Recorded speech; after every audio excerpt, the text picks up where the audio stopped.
service for your time and effort. Miss D, it's your turn. Oh my God.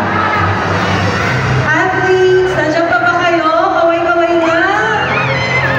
Okay, you gave a very big ask for our adjudicators. It's not that easy. But of course, I would like to request for a message from our chief adjudicator.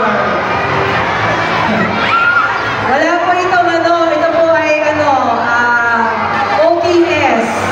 Gusto ko lang po siyang hiningan ang ating po chief adjudicator, Sir Louie, message para sa aming po mga competitors.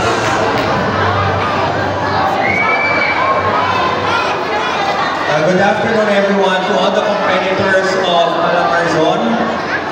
I'm very honored to have judged you for the second time, and I am seeing most of you are getting better and better, and hopefully you will get, some of you might not have to represent the Calabarzon in this coming Palarong Pambansa, but I can see that some of you and most of you will soon represent Calabarzon in the upcoming years of competition. And also to the coaches, I give honor to you for your patience, your knowledge, and your expertise that you're sharing. Yung tsaga ninyo as coaches, alam ko, maraming sacrifices ang binuboost ninyo for this one.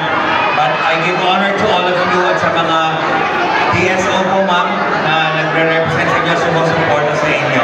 Thank you very much everyone, and have a great afternoon and evening, and congratulations to everyone, not only to the winners but to all of you, and to the technical staff. Thank you Ma'am Lona for your assistance sa medical team natin. Maraming salamat po, at wala naman po kayong nagawang yes, pag nandyan po kayo, maraming salamat. Just in case po, always yan.